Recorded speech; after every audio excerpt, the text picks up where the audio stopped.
Om Swastiastu. Assalamualaikum warahmatullahi wabarakatuh. Shalom, nama budaya, salam kebajikan, salam sejahtera untuk kita semua. Rahayu, rahayu, rahayu. Perkenalkan, nama saya Nilu Ideanti, saya mahasiswa pasca sarjana Bimbingan dan Konseling Universitas Pendidikan Ganesha dengan NIM 2229111003. Di sini saya ingin menjelaskan materi terkait dengan motivasi belajar.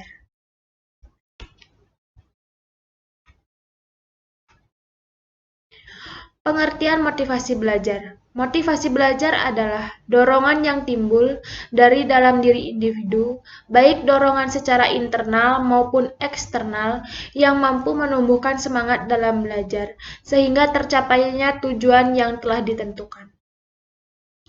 Adapun jenis-jenis dari motivasi belajar, yaitu yang pertama motivasi intrinsik, merupakan dorongan yang berasal dari dalam diri sendiri pada setiap individu untuk melakukan sesuatu dan tidak memerlukan rangsangan dari luar. Yang kedua, motivasi ekstrinsik merupakan dorongan yang berasal dari luar diri seseorang atau individu untuk melakukan sesuatu.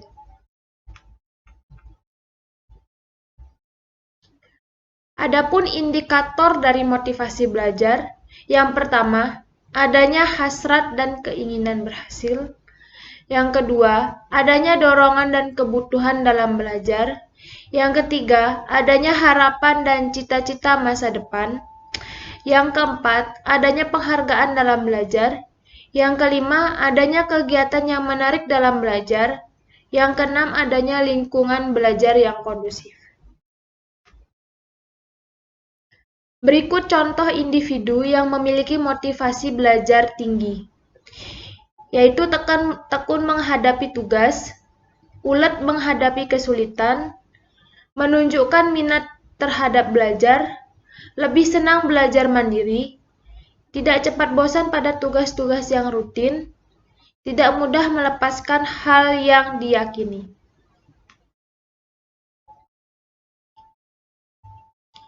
Berikut contoh individu yang memiliki motivasi belajar rendah. Tidak memiliki semangat dalam belajar, tidak fokus saat belajar di kelas, sering terlambat atau tidur di kelas, mengobrol saat guru menjelaskan, sering terlambat mengumpulkan tugas, serta tidak percaya diri. Cara meningkatkan motivasi belajar. Yang pertama, memberikan pujian. Yang kedua, memberikan hadiah. Yang ketiga, menciptakan suasana dan proses belajar yang menyenangkan. Yang keempat, melakukan pembelajaran berkelompok. Yang kelima, membuat peraturan yang dapat dipatuhi oleh siswa. Yang keenam, memunculkan sesuatu yang tidak diduga oleh siswa. Masih banyak lagi cara-cara untuk meningkatkan motivasi belajar agar siswa memiliki semangat dalam belajar, sehingga memiliki semangat dalam belajar dan mencapai prestasi belajar yang baik. Kesimpulan dari materi yang telah dipaparkan sebelumnya, motivasi belajar adalah dorongan yang timbul baik dari dalam diri individu, baik itu dorongan secara internal maupun eksternal, yang mampu menumbuhkan semangat dalam belajar sehingga tercapainya tujuan yang telah ditentukan. Jenis-jenis motivasi belajar sendiri yaitu motivasi ekstrinsik dan motivasi ekstrinsik.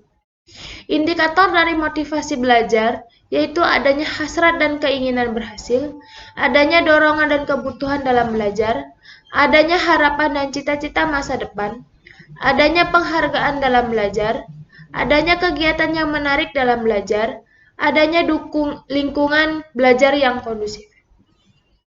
Cara-cara untuk meningkatkan motivasi belajar yaitu memberikan pujian, memberikan hadiah, menciptakan suasana dan proses belajar yang menyenangkan, melakukan pembelajaran berkelompok, membuat peraturan yang dapat dipatuhi oleh siswa, memunculkan sesuatu yang tidak diduga oleh siswa. Berikut itulah materi yang bisa saya sampaikan. Semoga materi yang saya sampaikan bisa dapat diambil dan dipraktikkan guna untuk memberikan semangat belajar kepada siswa dan untuk siswa bisa menjadi bahan acuan guna untuk menumbuhkan motivasi dalam diri. Semoga kita selalu sukses dan selalu dalam lindungan Tuhan Yang Maha Esa. Bila ada salah kata serta penyampaian, saya mohon maaf. Saya tutup dengan Om Santi Santi Santi Om. Assalamualaikum warahmatullahi wabarakatuh. Shalom, nama budaya, salam kebajikan, salam sejahtera untuk kita semua. Rahayu, rahayu, rahayu.